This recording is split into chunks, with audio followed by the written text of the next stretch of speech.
The Uh-oh. controller just announced a wall of shame. Is that what they're calling it? A For wall of private shame. employers who are doing unscrupulous activities, shall we say. Mm. And you can actually go online and look. I haven't looked at the dashboard yet, as they're calling it, but you can see which companies they're talking about here. The idea is more transparency for people who are seeking jobs or in jobs, right? They want to see what their companies are up to. Obviously, it's, I'm sure, meant to deter companies from engaging in this type of behavior because they don't want to end up on the list, right? Mm. But they're talking about a breakdown of health and safety violations, wage theft, prevailing wage violations, illegal anti-union tactics, discrimination, and harassment. Wow. So right off the bat, I'm wondering, how do they get all of this data? Well, it looks like the data is coming from reported violations. Right. But reported by whom? The employees. So, for example, if they're reporting harassment, does it need to be adjudicated, or is it going to end up on this list just because they claimed someone harassed them? I don't think it says exactly that. Um, Probably, I'm assuming that these are things that were probably reported to the labor board, um, and they use that data to, Yeah, I mean, I just hope there would be a distinction between alleged and proven, right? I would hope a list like this would be able to break that down. well, here's in this list here, or this article they're talking about, um, at least the companies that they're highlighting, right? So, for example, Chipotle Mexican Grill, which really hurts my heart because they have amazing food. Um, they committed the highest number of unfair labor practices in New York City in 2023, with 7 violations, primarily involving coercion, retaliation against employees attempting to unionize. But they also paid over $22 million in settlements Mm-hmm. with the New York City Department of Consumer and Worker Protections for failure to adhere to the Fair Work Week and paid safe and sick leave laws. So the fact that they paid out these settlements would kind of indicate that this has been gone through and, scrutinized in court and, Well, you know, sure, to a certain degree, right? I mean, I'm the attorney, and so I'm looking at this really through the lens of an attorney. And I know that a settlement by itself is not an admission of guilt, right? Or right, culpability. So they could have settled to avoid the PR, to avoid the expensive litigation costs, for whatever. It doesn't mean that they necessarily did those things. Now, it's still useful to know unless it was a confidential settlement, which I'm assuming it wasn't, considering they were able to report on it. But if you're able to get that out there, it's still good to get that out there so people can know, right, do what you wish right, with it. Again, it doesn't necessarily mean liability or whatever, but sure, this settlement happened. Work there if you want, but just be aware that this was something that happened. I think right, that's okay. But I do want to see this data to the extent possible broken down, compartmentalized, I guess, into this has been proven. This is just an allegation. This is a violation found by this body here. This was done in court, whatever. I mean, and maybe people right, don't care about that, but I think that's important if you're looking right, out for the rights of the companies, even, right? Let's be fair. right. No, I agree. I agree. It should be kind of categorized or labeled Yeah. how this played out. Allegation versus found guilty is very important, I think. Right. Right. In regards to Chipotle here, there was also in that little paragraph here saying that they were also ordered to pay over $1 million in unpaid wages as a Right. result of New York State Department of Labor wage theft investigation, which found they stole wages from more than 20,000 workers across 207 locations statewide. That's So, crazy. And I'm really curious also about that, finding out more about that. So when they say wage theft, what right. exactly? happened there? Are they saying workers put in the time and Chipotle refused to pay them, and why? Right. Yeah, it doesn't specify, but they do have it does link to an article that goes further into it. Um, let's see. They recovered the New York State Department of Labor recovered the unpaid wages. Um, let's see. Wow, this is kind of crazy. Just in general, apparently there's over $63 million in stolen wages for almost 65,000 workers statewide in the last 2 years. Yeah, I'm really curious about that because obviously that's a politically charged term, right? Stolen wages. If you ask Chipotle, they're Right. not going to be like, "Yeah, we stole their money." They're going to have their own reasons, and then so that's something that they can fight over. But I'm really curious to know what the story is there and how are they trying to justify it. Usually, when you hear the term wage theft, you hear it in the context of employers telling the employees they're stealing money, right? Based on punch clock violations or whatever. Uh-huh. That's usually how I hear the term, and I think it's kind of bogus when they do that. It's one of the reasons why I don't like the idea of being an employee. But I get people got to do what they got to do. But you see signs. I've seen this, for example, posted up online, right? A sign maybe in the break room or by the punch clock. Is that what they call that? Where you got to punch in, Right. saying that it's wage theft if you go to the bathroom without punching out, things like that. Right. And I'm like, oh my god, Right. you're really that crazy? You're micromanaging or you're scrutinizing that carefully. So you can't even use the bathroom without having to clock in and clock out, and then of course they're tracking your time by doing that too, and that your movements, right? Right. So that sits the wrong way. I don't like how that feels. But that's Right. usually where I see the term wage theft. The company is alleging the employee is stealing their money Right. by Well, staying on the clock when they're not working. according to this article, this article that was linked to it, here's what they found in regards to Chipotle was that in regards to wage theft, wage issues related to the correct minimum wage rate for fast food workers, which is higher than regular minimum wage. Mm, So that would seem to indicate that maybe they were being paid less than what they should have been paid gotcha. as being fast food workers. And another issue was wage issues for spread of hours pay, which requires employees to pay additional time to workers whose shift spans more than 10 hours in any one day. I think they made a mistake here. It requires employers to Yeah. pay additional time to workers. So that type of wage theft, It seems like maybe what's going on here is Chipotle is saying that they're not fast food; they're just a great restaurant, that could be one of their defenses. right? It's like we're exempt from the fast food regulations because we don't do fast food; we do good food fast. I can see that. Yeah. Yeah. So apparently, if you feel you've been a victim of wage theft, you can file complaints by visiting the Department of Labor for New York, which is where I would assume this is where they get the data for this. Um, what is this for this wall of shame? All right, so let's go through the list a little bit here because I see other companies on here. These are Yeah, companies that the controller of New York City, right, Brad Lander, has on his wall of shame. So if you disagree, take it up with Brad.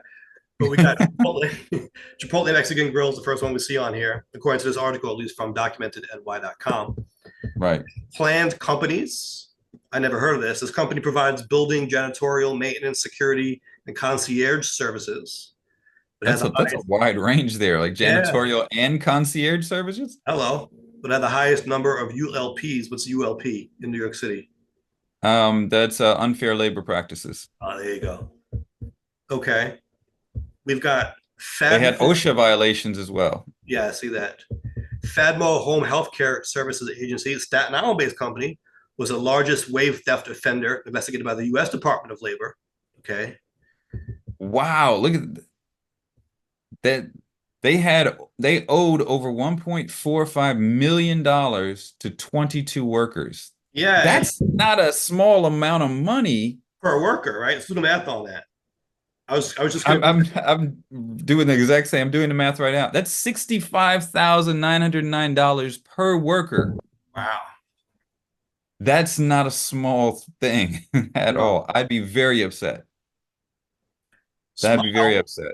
Smile Home Care Agency, also known as Smile Care.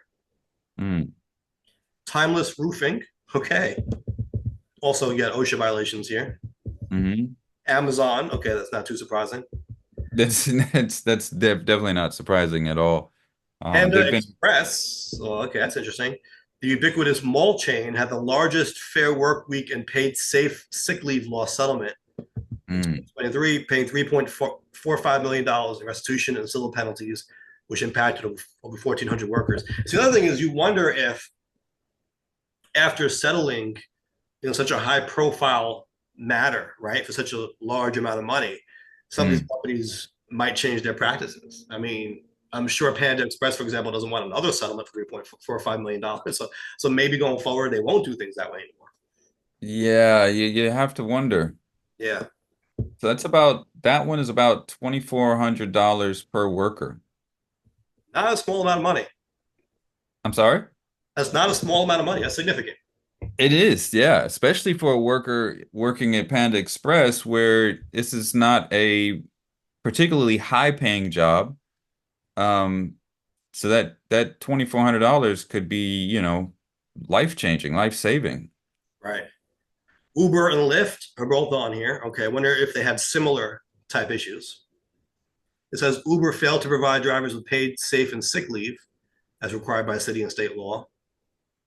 Right. And I wonder if that um because there was that dispute for a long time with companies like Uber and Lyft. Were these people employees of the company or were they independent contractors? Now, if they're independent contractors, then the company doesn't have to provide the safe and sick leave because they set their own schedule, right? They can take Right, whenever they right. want. Obviously, the dispute is that a lot of companies want to classify their workers as independent contractors, Right. but they really fall more in line with the definition of employee, Right. especially when they control a lot of what that worker does, right? The time and the manner. Now, when it comes to rideshare, I think their argument is that the worker is in control of their own schedule, at least, right? And so Right. they have more time there. But there are a number of factors that you would look at. Right. Yeah, this is often a point of contention, right? But there's Obviously, the companies want to classify you as an independent contractor because it's fewer obligations for them. Right. But there's apparently been some kind of a court happening because Uber was ordered to pay 290 million for illegally deducting earnings from drivers. Right. And that was after settling with Yeah. the Attorney General. So I you would assume that the amount should have been much higher. And then Lyft Also, settled with the Attorney General for 38 million. right, right. So Uber settled for 290 million, Lyft for 38 million, but similar type wage Right. hour violations alleged, right, Illegally deducting earnings from drivers. and failing to provide paid sick leave. Now I can see the dispute with Yeah. Oh yeah. providing paid sick leave, right? Right. Because again, that's that employee versus Sure. independent contract argument. But illegally deducting earnings from drivers would seem more cut and dry. Like you shouldn't be taking this money regardless. Like, you Yeah. know, Unless that also somehow stems from that distinction. right, right. So, and Gucci is on this list. Yeah, Gucci. Um, The Italian luxury brand settled a sexual harassment case for $330,000. One of the agencies, this is the New York City Commission on Human Rights, one of their largest monetary settlements of last year. Gucci was also required to provide anti-discrimination training to all employees, revise their gender-based discrimination policy, undergo monitoring, and display notice of rights posters in all stores and corporate offices. right. So I personally, I think this is a good list to publish. Um, Yeah. if like you were saying, there is the distinctions of if it's just alleged or if these are actual things that have been settled, um, that needs to be on there. But I think people should, if the data is there, if you've got the data there, I think Mhm. it's good for transparency for the public. I agree. I hope it doesn't lead to people getting more disenfranchised or frustrated, cynical. People who are looking for work and maybe having a hard time finding the right job for them, seeing a list like this and just think, oh man, like even if I get a job, they're gonna rob me, they're gonna do, all these things can happen. What's the point? I hope it doesn't depress people. Well, I think, I think that's a possibility, but needing a job will overrule that, I think. And Well, what if those are your also, only options, though? I mean, like I don't know. I'm just trying to think through scenarios here, right? Like you really right, need a job. You go to the mall, you get a job at Panda Express, and then you read a list like this, and it says they're gonna steal your wages or whatever. And you're thinking, oh man, like it's a catch-22, right? Like even if I get a job, right. screw it. But I think on the flip side, it also shows that there's potential restitution for these type of violations, that somebody is watching and Right. that you have an outlet to report these violations.